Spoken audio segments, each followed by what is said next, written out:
Did you know that Miyamoto Musashi spent years in solitude, living in a cave, honing his skills and sharpening his mind? While others may have sought comfort in company, Musashi understood that true mastery came from embracing solitude and deep focus. In this video, we'll explore how you can adopt Musashi's approach to solitude, learning to harness the power of focus and introspection to sharpen your mind, improve your work, and create lasting success. Stay with me till the end, because by the time we're done, you'll have the tools to embrace your own moments of solitude and use them as a launching pad for personal growth and achievement. Let's dive in. Number 1. Accept solitude as a path to self-mastery. Embracing solitude is something that many of us shy away from, whether it's out of fear, discomfort, or simply the constant buzz of the world around us. But what if I told you that solitude is more than just being alone? It's actually a powerful tool for personal growth and self-mastery. And it's a concept that we can draw inspiration from, not by looking at others, but by taking a deep dive into our own mind, just like the legendary figure, Miyamoto Musashi, did in his pursuit of mastery. At its core, solitude isn't about isolating yourself because you're being punished or forced to retreat. It's about recognizing that the loud chatter of the world often drowns out the voice inside that holds your deepest wisdom. Think of solitude as the time you carve out to listen to your thoughts, your emotions, your desires, and even your doubts. When you remove the distractions, you allow yourself the chance to hear your own internal compass. Now, I know, it's not always easy to embrace being alone. We live in a world that's constantly connected, constantly busy. Social media, emails, texts, and notifications, they all pull us in 1,000 different directions. And yet, the real work, the work of understanding who you are at your core, happens when you step away from all of that. It's in those quiet moments, when there's nothing but you and your thoughts, that you truly come face to face with yourself. But here's the catch: solitude is not just about finding peace or simply being with your own company. It's about accepting the discomfort that comes with it. You know those moments when you're alone and your mind starts racing with all sorts of worries, fears, and what-ifs? That's normal. In fact, it's a sign that you're on the right track. True self-mastery isn't about avoiding those feelings. It's about learning to sit with them, to observe them, and to realize that they don't define you. They're just temporary visitors, passing through. If you want to embrace solitude in the same way Musashi did, you have to get comfortable with this inner chaos. Instead of shying away from it, lean into it. It's in this space where you can start to see the patterns in your thinking, where you can confront your weaknesses, and where you can find the clarity to make better decisions. This, in turn, leads to greater self-discipline. Another key aspect of solitude is reflection. How many times do we go through life on autopilot, responding to things without truly thinking them through? Solitude gives you the gift of pause. It's the space where you can reflect on your actions, your choices, and your growth. Musashi didn't just train in isolation, he also spent time reflecting on his battles, his philosophy, and how he could improve. Solitude, then, becomes a mirror, an opportunity to examine not just who you are, but who you could be. It's in these moments of quiet that you begin to see yourself more clearly. You start to recognize what truly drives you, what holds you back, and where you can level up. And this kind of self-awareness is a crucial part of mastering your mind and your life. After all, how can you master something if you don't understand it? Solitude also allows for a deeper focus. When the world isn't demanding your attention, you can devote yourself entirely to the things that matter. Musashi didn't just practice sword fighting in isolation for the sake of it. He honed his skills, focusing solely on the task at hand. When you embrace solitude, you can do the same, focus on the projects, the goals, and the ambitions that move you closer to becoming the best version of yourself. In the end, embracing solitude isn't about escaping from the world, it's about preparing yourself to engage with it more fully. It's about quieting the noise so that you can hear the wisdom within. By accepting solitude as a path to self-mastery, you're not just getting away from the world, you're getting closer to your true self. And that's a journey worth taking. Number 2, develop a disciplined daily routine.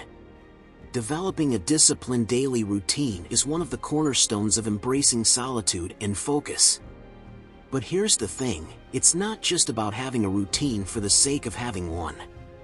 It's about crafting a structure that supports your deepest goals and helps you stay on track, even when the temptation to drift off course is strong.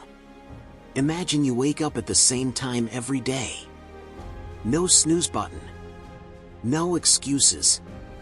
The moment your eyes open, you're already in the rhythm of your day. The first steps you take are purposeful. There's no wandering through the fog of indecision about what to do next.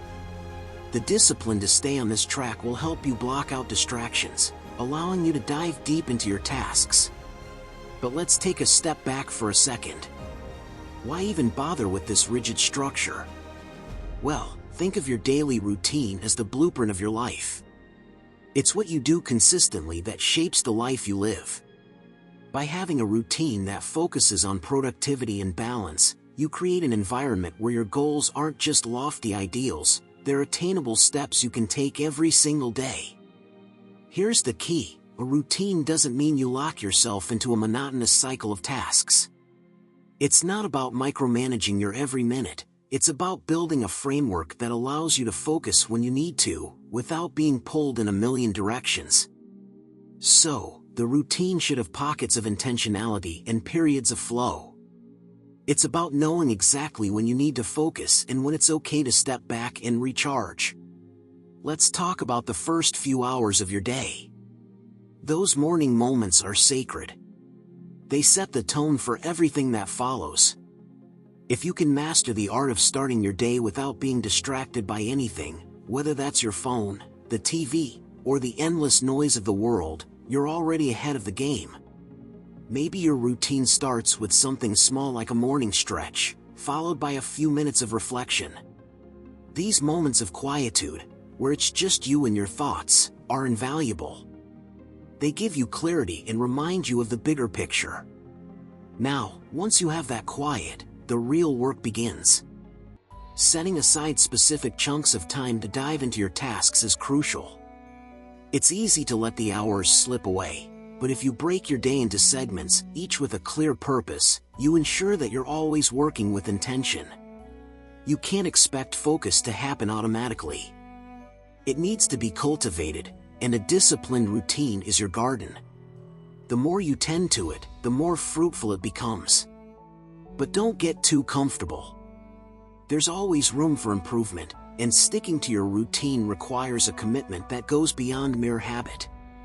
Your routine should evolve as you do. Maybe you find that your peak focus hours shift. Maybe certain tasks that once drained you now energize you. Adjustments should be part of the journey, and recognizing the need to tweak your routine is a sign of growth, not failure. Consistency is everything. It doesn't matter how small the task is, sticking to your routine builds momentum. The first few days might be tough. There might be times when you feel like breaking the cycle, but that's exactly when your discipline is tested. And it's through this testing that you build mental toughness, the same kind of toughness that lets you weather the challenges of pursuing any big goal. One of the most important things to keep in mind is that your routine shouldn't overwhelm you. It should feel like an ally, not a jailer. If you structure your day to allow for meaningful work, moments of relaxation, and personal reflection, you'll find yourself recharged, focused, and ready to dive back into whatever task you have at hand. The beauty of a routine lies in its ability to create balance. Too much work without rest leads to burnout, while too much rest without focus can lead to stagnation. So, whether it's carving out time for your creative pursuits, honing a skill, or simply giving yourself time to breathe and reflect, your routine is the compass that guides you. And when you allow that routine to reflect your inner values and your long-term vision, it becomes more than just a series of tasks. It becomes a way of living, a way of being, that leads to mastery, focus, and a profound connection with your own sense of purpose. Number 3. Limit distractions and unnecessary social interactions. When it comes to embracing solitude, one of the hardest things to do is limit distractions. And it's not just the obvious ones like the endless scroll of your phone. The constant barrage of notifications, emails, and that nagging urge to check your social media? Yeah, that's just the surface. But there's something even more insidious: unnecessary social interactions. These are the small conversations, the casual chats, the random exchanges that pull you out of your zone, draining your mental energy and stealing precious time. Miyamoto Musashi, one of the greatest warriors to ever live, didn't have the luxury of endless distractions. He knew that to master anything, whether it was his craft or his mind, he had to cut out the noise. Now, I'm not saying you need to go full monk and live in a cave, but the principle still holds. If you want to truly focus, you need to trim the fat from your life. And that means choosing when and how you interact with others, as well as what you allow to take up space in your mind. First off, let's talk about distractions.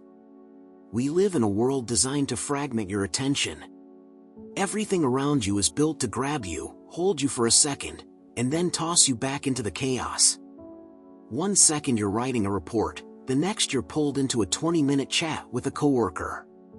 Or, maybe it's just a casual text, which then turns into an hour of back and forth, each message pulling you deeper away from the task you were focused on. To embrace solitude, you need to get comfortable with saying no.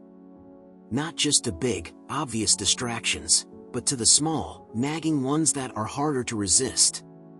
That constant need to fill every silence with noise or to respond to every ping on your phone? Cut it out. You don't have to be rude about it, but you need to recognize that your time and focus are finite. When you begin to treat your attention as the valuable resource it is, you'll start to notice just how many little distractions pile up throughout the day. It adds up, and soon enough, you've spent hours juggling things that won't move the needle forward in your life. Then there's the issue of unnecessary social interactions. I know, humans are social creatures, and it's not about turning into a hermit. But there's a big difference between healthy, meaningful connections and shallow, surface-level chit-chat. Too often, we let ourselves get dragged into these casual interactions that don't contribute anything to our growth. It's easy to get caught in a spiral of small talk, especially if you're someone who feels bad about saying no to others or doesn't want to hurt anyone's feelings. But let's be honest, those conversations won't help you build your focus, and they definitely won't help you embrace the solitude necessary for deep work. Socializing doesn't always have to be loud or constant. Instead of seeking validation or comfort in the noise of others, learn to find satisfaction in quiet, in solitude, and in the space between your thoughts. This doesn't mean you need to cut yourself off from the world entirely. But you do need to be intentional about who you spend your time with. Are these people adding value to your life, or are they just taking up space? Are your interactions helping you grow, or are they pulling you away from the deeper work you need to do? When you start asking yourself these questions, it's easier to recognize when to say no. Finally, you need to embrace the discomfort of being alone. At first, it's going to feel weird. You're so used to being busy, to filling every second with something, whether it's an interaction or a task, that the thought of being truly alone can feel unsettling. But Musashi didn't shy away from solitude. He knew that it was where the magic happened. It's where clarity rises, where deep focus can bloom. And when you allow yourself that space, you'll start to notice just how powerful it can be. The silence isn't empty, it's full of possibility. By limiting distractions and unnecessary social interactions, you're creating an environment where you can focus like never before. The more you practice this, the more you'll begin to tap into the same mindset that made Musashi so formidable. So, embrace solitude, not as something to be afraid of, but as the fertile ground where your focus, your creativity, and your personal growth can thrive. Number 4. practice mindfulness and meditation. If you're trying to walk the path of self-mastery, like Miyamoto Musashi, mindfulness and meditation aren't just nice-to-haves, they're essential. These practices are the secret to calming the mind, sharpening focus, and tuning out the chaos of the world. In a way, they're like the mental sword Musashi wielded to cut through distractions and confusion. But what does it really mean to practice mindfulness and meditation, and why should you care? Let's break it down. First, mindfulness is about being fully present in the moment. You've probably heard the term a lot, everyone's talking about it these days. But the truth is, it's not just a trend. It's a life-changing tool. When you're mindful, you're not living in the past or worrying about the future. You're right here, right now, experiencing everything around you with full attention. Your breath, the sounds around you, the sensations in your body, it's all part of the present moment. And when you can master that, when you can actually pay attention to what's happening right in front of you, everything changes. In a world that never stops, being present can feel like an art. Our minds are constantly pulled in different directions, thinking about the past, anticipating the future, distracted by what's next on our to-do list. But mindfulness invites you to slow down, to take a breath, and to just be. It's this simple act of slowing down that gives you the space to see clearly. You can observe your thoughts and emotions without getting caught up in them. You can create distance from the noise and find clarity. So, how does this tie into meditation? Well, meditation is the practice that helps you develop and strengthen your mindfulness. It's a way to train your mind, to make it stronger, calmer, and more focused. You see, Musashi didn't just hone his skills in isolation, he spent hours, days, and years refining his mind, perfecting the art of mental discipline. And that's what meditation does. It sharpens the mind, helps you gain control over wandering thoughts, and fosters a deep sense of awareness. When you meditate, you're creating a space for your mind to rest. But it's not just about stopping your thoughts, it's about observing them without judgment. You'll find that your mind races at first, a million thoughts coming and going. But over time, you'll notice that you don't need to chase every thought. You can let them come and go, just like clouds floating in the sky. This awareness, the ability to simply observe without reacting, is the key to focus and clarity. And it doesn't have to be complicated. You don't need to sit in a quiet room for hours on end, unless you want to. Even 5 to 10 minutes a day can make a big difference. Start by focusing on your breath. Feel the air entering and leaving your body. If your mind wanders, gently bring it back. Don't beat yourself up for getting distracted, that's part of the process. The goal isn't to have a perfectly still mind, it's to practice returning to the present, over and over again. But there's more to it. Meditation isn't just about being calm, it's also about building resilience. Life throws curveballs, things go wrong, and distractions come at you from all sides. But if you've practiced mindfulness and meditation regularly, you've trained yourself to stay grounded. When the storm hits, you don't get swept away. You can stand firm, centered in the present moment, no matter what chaos surrounds you. And here's the best part, over time, this practice starts to bleed into other areas of your life. You start to notice when your mind drifts away from the task at hand. You become aware of when you're getting distracted by something unnecessary. Suddenly, your focus sharpens. You're more productive, more in tune with your emotions, and better able to make clear decisions. Musashi wasn't just a master of the sword, he was a master of his mind. He understood that true focus comes not from forcing your attention, but from training your mind to stay present, no matter what. That's what mindfulness and meditation do for you. They help you cultivate that stillness within, a place where clarity resides, and focus thrives. In the end, it's not about chasing perfection, it's about building the mental muscle to remain calm, centered, and sharp, just like a warrior who's mastered his craft. Number 5. Engage in deep, focused work without external influence. Engaging in deep, focused work without external influence is a game changer, especially when it comes to honing your ability to focus like someone who's mastered their craft. Think of it as a mental dojo. But here's the thing, it's harder than it sounds. The world around you is filled with distractions, from the buzzing notifications on your phone to the constant hum of social media, to the never-ending flood of noise and chatter.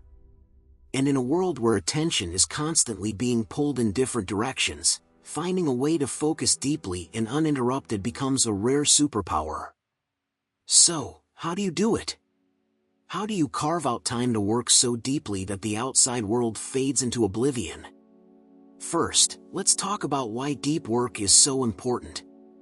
When you're truly immersed in something, your mind is like a laser beam, cutting through complexity and producing results that would be impossible to achieve if you were distracted. It's in this state that breakthroughs happen. It's when you find that flow, that zone, where the work feels almost effortless, but you're still performing at your highest level. But here's the catch: deep, focused work requires a specific kind of environment. You can't just sit down at your desk and expect to dive into a world of concentration. The external influences have to be shut out. And that means turning off your phone, closing your email, stepping away from the constant barrage of information. You're going to need to create a sanctuary of focus, a bubble where distractions are either non-existent or controlled. Now, creating that kind of space isn't just about removing distractions, it's also about setting the stage for your mind to settle into the work. It's like preparing your body for a workout. You wouldn't dive into a strenuous exercise without warming up, right? Similarly, your mind needs time to get into the right frame of mind. So, whether that's through a few minutes of breathing exercises, a short meditation, or simply sitting in silence for a moment, you need to prepare your brain to be fully present. The mind, just like the body, gets used to a rhythm. The more often you practice entering this state of deep focus, the easier it becomes to slip into it. And let's not forget about the role of commitment. If you want to truly engage in deep, focused work, you have to commit to it wholeheartedly. This means not only setting aside the time but also preparing mentally for what's to come. It's like saying, for the next hour, this is what I'll do, and nothing else matters. There's a certain intensity in this commitment, a kind of mental muscle you build over time. Sure, at first, it might feel like you're forcing yourself into a state of focus, but eventually, your brain will catch on. It will start to understand that when you create the right environment and bring the right energy to your task, it's time to get serious. But here's the thing, the deeper you go, the more you'll realize how fragile your focus can be. One little nudge, one stray thought, and suddenly, you're off track. And that's where true discipline comes in. You have to resist the urge to check your phone, to open that new browser tab, to see what's happening in the world. It's like staying on the path while the distractions try to lure you off. And it's not just about resisting external distractions, it's about keeping your mind in check. The internal chatter that tells you to take a break or check in on this is just as dangerous as anything on the outside. As you settle into deep work, you'll notice that time starts to stretch. What felt like hours of work may only be 20 minutes, and conversely, long stretches of time may seem to vanish without you noticing. This is the beauty of deep work. Time itself bends to your will. But that's only if you're fully committed to immersing yourself without distraction. The moment you break your focus, even just a little, it's like the magic fades. The flow is disrupted, and it can take minutes or even hours to get back to the same level of immersion. So, how do you make deep, focused work a habit? You make it non-negotiable. Set boundaries around your time. Create rituals that signal to your brain, it's time to dive deep now. And stay consistent. Over time, you'll develop the ability to tune out the world, to create a mental bubble where you're free from external influence. And in this space, you can push your creative boundaries, unlock new levels of productivity, and discover what it truly means to immerse yourself fully in your craft. Because when you engage in deep work, that's when the real magic happens. Number 6. Strengthen your mind through reading and reflection. If you really want to embrace solitude the way Musashi did, you have to learn to strengthen your mind. Musashi wasn't just a master of the sword, he was a master of his thoughts, his focus, and his ability to reflect on his experiences. His path wasn't about mindlessly charging forward or reacting to what came his way. It was about deliberate, conscious growth. And that's what makes reading and reflection such powerful tools. When you engage in these practices, you're giving your mind the workout it needs to stay sharp, clear, and focused. Think about it, in a world where distractions are constantly fighting for your attention, the ability to sit down, pick up a book, and let your mind wander into new ideas is a rare skill. But it's also one of the most important ways to build mental strength. You're not just absorbing information, you're molding your own thinking. You start seeing the connections between things, recognizing patterns, and forming a deeper understanding of yourself and the world around you. And in moments of solitude, when you're away from all the noise, this is where you can truly do the heavy lifting. Reading is like training for your brain. It forces you to slow down, focus, and engage in deep thinking. It's easy to get caught up in the shallow end of information, scrolling through social media or binge-watching videos. But that's not the kind of mental exercise you need to grow stronger. True strength comes from challenging yourself with ideas that make you think differently, that push your boundaries, and that force you to consider new perspectives. Musashi didn't just read for entertainment, he read for mastery. His time alone wasn't spent idly, it was filled with deliberate learning.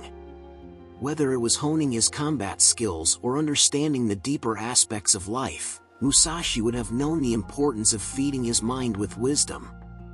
And when you reflect on what you read, you're doing something even more profound. You're internalizing those lessons, asking yourself how they apply to your own journey, your own struggles, and your own ambitions. Reflection is where the real magic happens. After you read something that resonates, take a moment to sit with it. Let the words sink in. Don't rush past them. Musashi was famous for his ability to observe and reflect on his surroundings, his actions, and the outcomes. This isn't about quickly moving on to the next thing, it's about taking time to let things marinate in your mind. Reflection is like the pause between breaths, it's in the space where your thoughts can crystallize. Without reflection, the information you read is just noise. You need to give it room to settle, to align with your values, and to make sense in the context of your own life. Sometimes, this means stepping away from what you're doing and letting your mind wander back to those ideas, giving them more time to evolve. It's in this reflective space that your understanding deepens. And here's the kicker, reading and reflection don't just help you understand the world, they help you understand yourself. By absorbing and reflecting on different ideas, you start to see where you might be falling short, where your weaknesses lie, and where you need to grow. Musashi wasn't afraid of recognizing his limitations, but he knew that identifying them was the first step toward overcoming them. In the quiet moments of solitude, it's easy to feel disconnected, but that's only because your mind is desperate for stimulation. If you fill that space with reading and reflection, you'll soon find that being alone doesn't have to be lonely. Instead, it becomes a fertile ground for growth, for sharpening your mind, and for turning your focus inward. Just like the swordsmanship Musashi practiced daily, mental strength requires consistent effort. You don't build it overnight, but with time, reflection, and a commitment to feeding your mind, you'll find that your focus and your ability to embrace solitude becomes second nature. So, pick up a book, dive into the thoughts and ideas that challenge you, and take time to reflect on how they fit into your own world. It's in this process that you begin to cultivate the kind of mental fortitude that Musashi would recognize.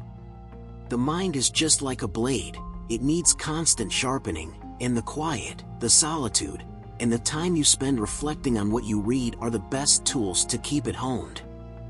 Number 7. Master a skill or craft with unwavering dedication. If you're looking to walk a path of true focus and self-mastery like Miyamoto Musashi, mastering a skill or craft is a non-negotiable. But here's the kicker, it's not about just dabbling or casually dipping your toes in. No, it's about diving in headfirst and committing yourself fully to the process. Musashi didn't become a master swordsman because he picked up a sword every now and then. He became great because he ate, breathed, and lived his craft. He dedicated himself to his art with a relentless focus. And that's what you need to do too if you want to truly grow and excel. Now, I get it. We live in a world that's all about instant gratification. The culture around us constantly promotes quick fixes, shortcuts, and fast results. But let's be real for a second, mastery doesn't work like that. Real mastery takes time. It takes effort. It requires you to get comfortable with the idea of showing up every day, even when you don't feel like it. That's the difference between someone who wants to be great and someone who actually becomes great. The first thing you have to understand is that mastery is a marathon, not a sprint. You're not going to get to the top overnight, and that's okay. In fact, that's exactly how it should be. Every skill, every craft, requires a deep well of patience. You don't just wake up one day and know everything. The true power lies in sticking with it, especially when the road gets tough. Every mistake, every failure, every awkward moment is actually part of the learning process. These are the stepping stones that will get you closer to your goal. Musashi didn't get it right every time, but he learned to adapt, refine, and improve. That's how you need to approach your own journey. And let's talk about dedication for a moment. You can't half-ass this. If you really want to be great, you have to dedicate yourself fully to your craft. That means prioritizing it over everything else. It's not just about putting in the hours, it's about the quality of the time you spend. Are you truly present when you practice? Are you pushing yourself to the limits, or are you just going through the motions? If you're not all in, then don't expect to see the results you want. Musashi didn't just practice his swordsmanship because it was his job. He lived it, breathed it, thought about it even when he wasn't practicing. That kind of immersion is what sets the masters apart from the rest. Now, there's a deeper level to this commitment, and it comes in the form of consistency. You could have the most intense practice session in the world today, but if you don't show up tomorrow, you're right back at square one. Musashi's focus wasn't about sporadic bursts of effort, it was about showing up day in and day out, grinding out the details, refining every movement. The same principle applies to anything you want to master. Whether it's a craft, a skill, or even a mindset, consistency is the secret sauce. Small improvements every day compound over time, and before you know it, you'll be amazed at how far you've come. One of the hardest parts about mastering a skill is the temptation to compare yourself to others. We live in a world where comparison is practically built into our DNA, scrolling through social media, seeing people seemingly at the top of their game. But here's the thing, comparison will only distract you from your path. Musashi didn't get distracted by what anyone else was doing. He focused on his own journey, relentlessly perfecting his art. Your progress is unique to you. You can't measure it against someone else's timeline or milestones. All you can do is focus on getting a little better each day. And trust me, that adds up faster than you think. It's also worth mentioning that the path to mastery involves a deep level of self-discipline. When you're committed to becoming great at something, you'll face moments of temptation. The desire to quit, the urge to take the easy way out, the frustration of not seeing immediate results. But here's the thing, discipline is what pushes you through those moments. It's the force that keeps you going even when your motivation runs dry. When you can lean into discipline, you begin to unlock something powerful, a well of energy and focus that drives you to push past obstacles, to keep going when everyone else would stop. At the end of the day, mastering a skill is a deeply personal journey. It's not about how fast you can get there or how impressive your progress looks to others. It's about the commitment you make to yourself and the dedication you pour into it every single day. If you can adopt that unwavering focus, that same mindset Musashi had, then you'll find that mastery isn't just a destination, it's a lifelong journey of growth and self-improvement. Number 8. Detach from material desires and external validation. Detaching from material desires and external validation isn't something that happens overnight. It's a journey. And let's be real, it's not easy. In a world that constantly pushes us to chase the next shiny thing, whether it's the latest gadget, a bigger paycheck, or the applause of others, stepping away from all of that can feel like you're swimming upstream. But here's the thing, true peace, real focus, and lasting fulfillment don't come from stuff or other people's opinions. They come from within. And once you start to realize that, everything begins to shift.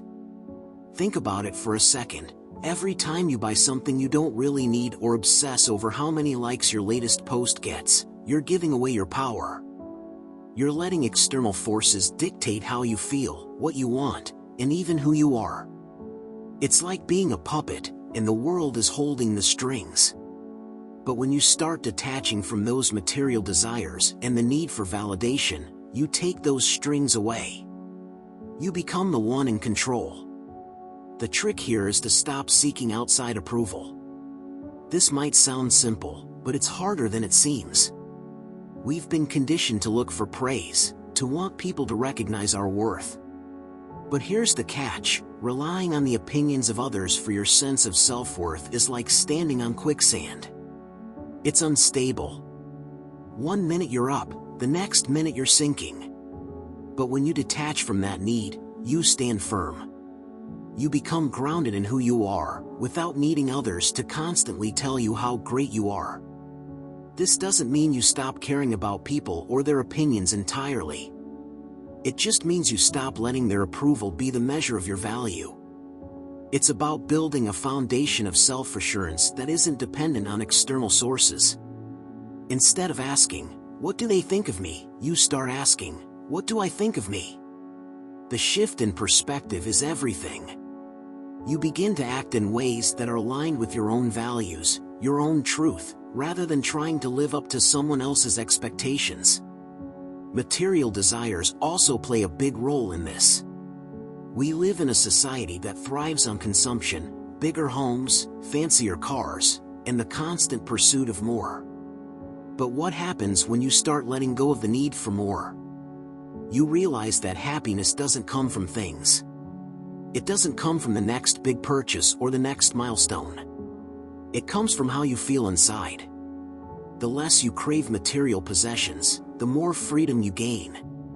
You stop tying your worth to things that are here today and gone tomorrow.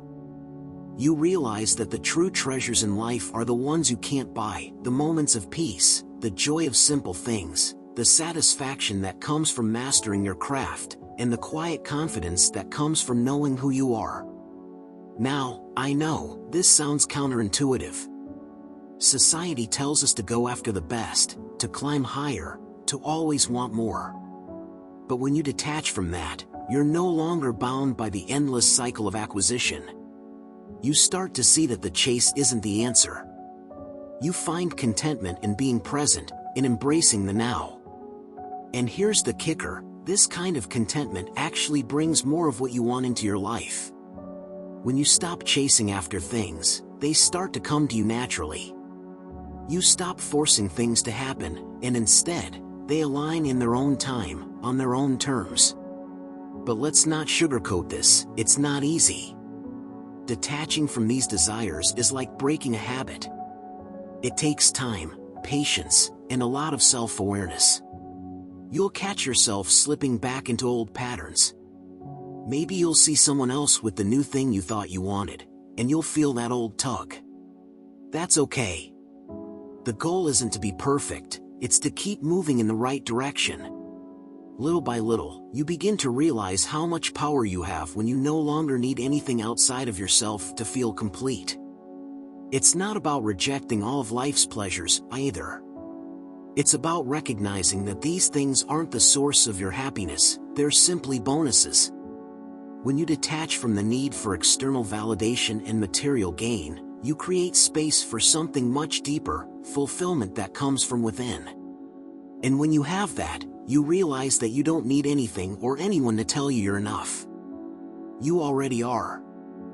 Number 9. Embrace nature and simplicity in daily life. When you think about embracing solitude and focus like Miyamoto Musashi, one of the first things that comes to mind is his deep connection with simplicity and nature. In a world full of distractions and complexity, it's easy to get lost in the noise. But Musashi, he found power in the quiet, in the natural flow of life. To truly embrace solitude, you have to learn to see beauty in simplicity, and you have to be willing to slow down enough to let nature work its magic. Look around you. In the rush of everyday life, we've built a world where everything seems urgent, noisy, and constantly demanding our attention. It's as if we're always on the move, always trying to get somewhere. But Musashi, he understood that sometimes, the best way to advance is to step back, breathe, and connect with the world in a more grounded, simple way. This is where nature comes in. It's not just about stepping outside for a walk, it's about learning how to live with less, and allowing that space to help you focus your mind. Start with nature. There's something about being outside, surrounded by the raw beauty of the earth, that makes everything else fade into the background. The sound of wind rustling through leaves, the simple rhythm of your footsteps on dirt, the way the light shifts across the sky, these things don't demand anything from you. They don't ask for your attention, they simply exist, and that's enough. It's in these moments, when you're away from screens, away from the buzz of constant input, that you can really tap into a deeper sense of clarity. Nature doesn't overwhelm you with options or noise. It doesn't rush you. It allows you to just be, and that's a powerful practice when you're trying to focus. It teaches you that there's beauty in stillness, that you don't need to constantly be doing something to feel alive or worthwhile. When you embrace this, when you allow yourself to sit quietly with nature, you start to realize that this stillness can exist within you too. You can be at peace without constantly seeking external stimulation. Simplicity is a big part of this as well. We often fill our lives with unnecessary clutter, things, tasks, people, obligations, that take up space and energy. But true mastery of yourself, of your focus, and of your mind comes from stripping all that away. Musashi didn't need a dozen swords or endless possessions to find peace and clarity. He carried only what was necessary, and the same can be said for your mental life. The more you simplify, the more you'll realize that all you truly need is focus and a clear mind. In your daily life, try embracing simplicity in small ways. Start by getting rid of distractions. Maybe it's turning off your phone notifications or setting aside time in the day where you don't do anything at all. Just sit, breathe, and allow yourself to be. Notice how your body feels when you're not bombarded by the usual chaos. It's in this simplicity that you'll find a mental space to truly focus. Living simply doesn't mean giving up everything you enjoy, it's about learning to let go of what doesn't serve you. Think of it like trimming the excess. Just like how a bonsai tree is shaped, you remove the unnecessary to let the true form emerge. In your life, that excess could be anything from possessions you don't need to commitments that drain your energy. Simplifying your environment and your routines can help quiet the noise in your mind, giving you more space to focus on what truly matters. It's also about embracing the present moment. Nature teaches you this better than anything else. When you're walking through a forest, you're not thinking about the past or the future, you're just experiencing the here and now. That's a practice you can carry into every aspect of your life. Instead of letting your mind wander, be fully present. When you simplify your life and make time to connect with nature, you're giving yourself the space to be fully immersed in the moment, not lost in a whirlwind of thoughts. By embracing simplicity in nature, you're learning how to step out of the hustle and into a rhythm that's both calm and powerful. Musashi didn't need the world's distractions to be great. He found strength in the quiet, in the simple things, and in the way that nature and solitude can help you refocus and find clarity. So, next time you're feeling overwhelmed, remember, the key to focusing like Musashi might just be stepping outside, slowing down, and letting go of everything that doesn't truly matter.